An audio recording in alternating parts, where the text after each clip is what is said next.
Good morning, folks. It is I, Deborah Robinson from Live Your Soul's Journey. I hope everyone is doing well on this beautiful Sunday morning. I just came from doing a little bit of Zumba and yoga.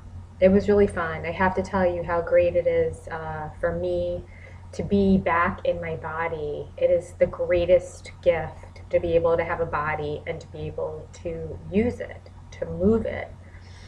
And it's December 1st. I can't believe it. It's almost the winter solstice. Time is going so fast.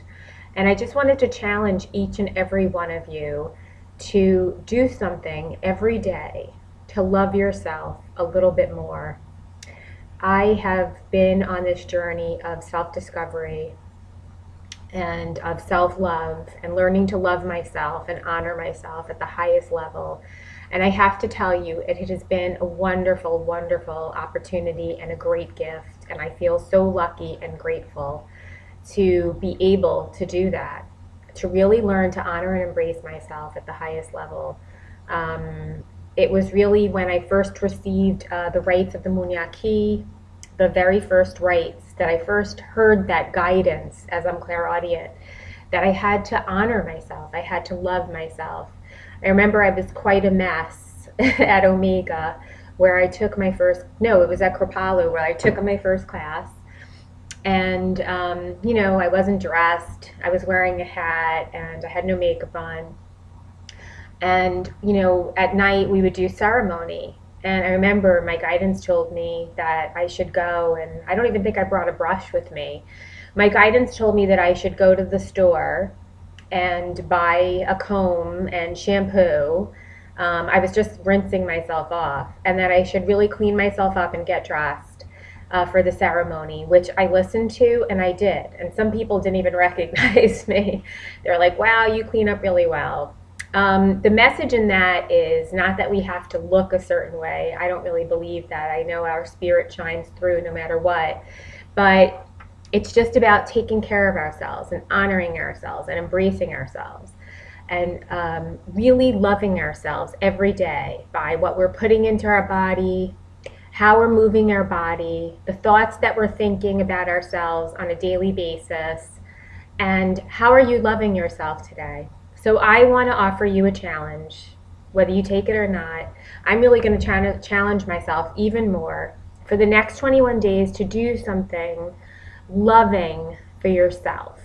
Do something loving for yourself. For most of my life, I was a caretaker, and I would take care of everybody but me. I didn't really learn how to take care of myself until I received these rights, and I've had an opportunity to really take care of myself and to empower myself and take myself off the disempowerment triangle of victim, rescuer, and perpetrator, because that's what happens. When you're a rescuer, you then become a victim, and you then become a perpetrator because you get really angry, and we all have played those parts. I just wanted to offer you this challenge. I know it's something that I'm sure every single person thinks of every day, but I know sometimes not. Sometimes we have the role where we take care of everybody else and we neglect ourselves. And that doesn't serve anyone. I have discovered that the more you love yourself, the more you honor and embrace all of you, every single aspect of you, the more you can love and embrace every single person out there and bring that love wherever you go. Yesterday, I was taking self-portraits of myself, which I'm not going to share on my Facebook page. I don't want to close my page down, but it was an act of love. And it's almost like I watched this documentary of The Unhung Hero, it was called, on Showtime. And I thought it was really brave. It was about a guy whose girlfriend didn't want to marry him because of the size of his, I won't say, you know the answer. And, he traveled to other countries and learned to love himself in his journey. And the same thing has happened to me in a different way. I've really learned to honor and embrace myself and all the parts of myself. And I took those portraits for me. They were beautiful portraits to honor and embrace every single part of myself. I've learned to love all of me. I've learned to love the shadow parts of me that never go away. And I've learned to love every other part of me. And because of that, I see myself, because my third eye is open, I see myself at the level of energetic. I see my energy. Sometimes my energy is really high, sometimes it's low, but I see myself now through the eyes of love. I used to judge myself so harshly. I was in yoga and I was so excited. I was loving the class. It didn't matter if I could do this or I could do that. I wasn't competing with anybody. I was really doing the practice for me.